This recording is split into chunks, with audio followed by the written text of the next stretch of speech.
আর 2 দিন মুক্তি পাচ্ছে যশরাজ ফিল্মসের স্পাই থ্রিলার বছরের অন্যতম বহুল প্রতীক্ষিত ছবি ওয়ার 2। ছবির প্রচার শুরু হলেও ঋত্বিক রোশন ও জুনিয়র এনটিআর একসঙ্গে একবারও প্রচারে আসেননি, কারণ যে যুদ্ধে তারা সামিল হয়েছেন সে যুদ্ধে ভক্তরা শুধু তাদের দেখতে পাবেন বড় পর্দায়। এই জন্যই মিডিয়ার camera, talk show, promotional event কিংবা পাপারাজ্জির ক্যামেরা সবই এড়িয়ে চলছিলেন পর্দার এই 2 তারকা। অবশেষে সে প্রতীক্ষার অবসান ঘটল। রোববার সন্ধ্যায় হায়দ্রাবাদে হয়ে গেল এ সিনেমার গ্র্যান্ড ইভেন্ট।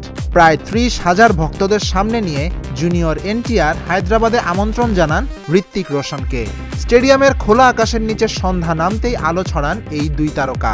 জুনিয়র এনটিআর দক্ষিণে তার ভক্তদের কাছে ঋত্বিক রোশনকেও একই সমান ভালোবাসার প্রতিশ্রুতিও দেন।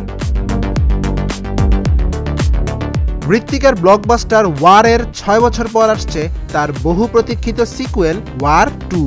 এবার ঋত্বিকের সঙ্গে রয়েছেন দক্ষিণের সুপারস্টার জুনিয়র এনটিআর। আর মুক্তির আগেই ছবিটি গড়েছে এক নতুন বিশ্ব রেকর্ড। সেটি হলো ভারতীয় চলচ্চিত্র ইতিহাসে সবচেয়ে বড় পরিসরে মুক্তি পাওয়ার নজির। 14 আগস্ট প্রেক্ষাগৃহে মুক্তি পাবে ওয়ার 2।